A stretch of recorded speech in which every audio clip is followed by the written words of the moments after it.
अपि क्रियार्थं सुलभं समित्कुशं जलान्यपि स्नानविधिक्षमाणि ते अपि स्वशक्त्या तपसि प्रवर्तसे शरीरमाद्यं खलु धर्मसाधनम्।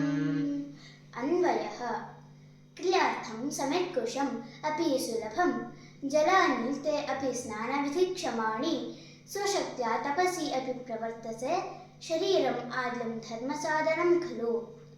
अर्थः क्रियार्थं ಹೋಮಾದಿ ಕರ್ಮಾನುಷ್ಠಾನಕ್ಕೋಸ್ಕರ ಸಮಿತ್ಕುಶಂ ಸಮಿತ್ತು ದರ್ಭೆಗಳು ಅಪಿ ಸುಲಭಂ ಸುಲಭವಷ್ಟೇ ಜಲಾನಿ ನೀರು ತೇ ನಿನಗೆ ಅಪಿ ಸ್ನಾನವಿಧಿಕ್ಷಮಾಣಿ ಸ್ನಾನವಿಧಿಗೆ ಯೋಗ್ಯವಷ್ಟೇ ಸ್ವಶಕ್ತ್ಯ ಸ್ವಸಾಮರ್ಥ್ಯದಿಂದ ತಪಸಿ ತಪಸ್ಸಿನಲ್ಲಿ ಅಪಿ ಪ್ರವರ್ತಸೆ ತೊಡಗಿರುವೆಯಷ್ಟೇ ಶರೀರಂ ದೇಹವು ಆದ್ಯಂ ಮೊದಲನೆಯ ಧರ್ಮಸಾಧನಂ ಖಲು ಧರ್ಮಸಾಧನವಷ್ಟೇ.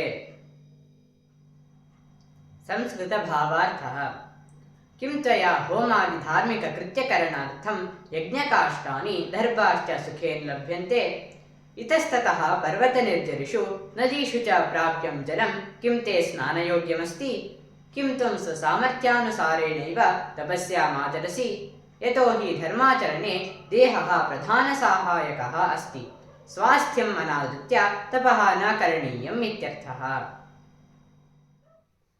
English meaning.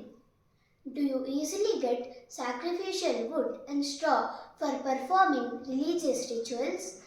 Is water found here and there in the mountains, streams and rivers suitable for you to drink?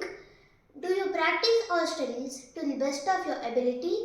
Because the body is the chief helper in the practice of religion. Kannada ಭಾವಾರ್ಥ. ದಹನದಂತಹ ಧಾರ್ಮಿಕ ಆಚರಣೆಗಳನ್ನು ಮಾಡಲು ಸಮಿತ್ತು ಮತ್ತು ದರ್ಭೆಗಳು ಸುಲಭವಾಗಿ ಸಿಗುತ್ತದೆಯೇ? ನದಿಗಳಲ್ಲಿ ಸಿಗುವ ನೀರು ಕುಡಿಯಲು ಯೋಗ್ಯವೇ? ನೀನು ನಿನ್ನ ಸಾಮರ್ಥ್ಯಕ್ಕೆ ತಕ್ಕಂತೆ ತಪಸ್ಸಿನಲ್ಲಿ ತೊಡಗಿರುವೆಯೇ? ಏಕೆಂದರೆ ತಪಸ್ಸನ್ನು ಆಚರಿಸುವಾಗ ದೇಹವು ಪ್ರಧಾನ ಸಹಾಯಕವಾಗಿರುತ್ತದೆ. ಆರೋಗ್ಯವನ್ನು ಲೆಕ್ಕಿಸದೆ ತಪಸ್ಸನ್ನು ಮಾಡಬಾರದು ಎಂದು ಅರ್ಥ. ವಿಗ್ರಹ ವಾಕ್ಯಂ ಕ್ರಿಯಾರ್ಥಂ ಕ್ರಿಯಾಭ್ಯಾಹ ಇತಿ ಕ್ರಿಯಾರ್ಥಂ ಸಮಿತ್ಕುಶಂ ಸಮಿಧಶ್ಚ ಕುಶಾಶ್ಚ ಏತಯೋಃ ಸಮಾಹಾರಃ ಸಮಿತ್ಕುಶಂ ಧರ್ಮಸಾಧನಂ ಧರ್ಮಸ್ಯ ಸಾಧನಂ ಧರ್ಮಸಾಧನಂ ಸ್ನಾನವಿಧಿಕ್ಷಮಾಣಿ ಸ್ನಾನಸ್ಯ ವಿಧಿಃ ಸ್ನಾನವಿಧಿಃ ಸ್ನಾನವಿಧೌ ಕ್ಷಮಾಣಿ ಸ್ನಾನವಿಧಿಕ್ಷಮಾಣಿ ಆದ್ಯಂ ಆದೋ ಭವಂ ಆದ್ಯಂ ಸುಲಭಂ ಸುಖೇನ ಲಬ್ಧುಂ ಶಕ್ಯಂ ಸುಲಭಂ ಧಾತುಃ ಪ್ರವರ್ತಸೆ ಪ್ರವರ್ತತೆ ಪ್ರವರ್ತೇತೆ ಪ್ರವರ್ತಂತೆ ಪ್ರವರ್ತಸೆ ಪ್ರವರ್ತೇಥೆ ಪ್ರವರ್ತಧ್ವೆ ಪ್ರವರ್ತೆ ಪ್ರವರ್ತಾವಹೆ ಪ್ರವರ್ತಾಮಹೆ.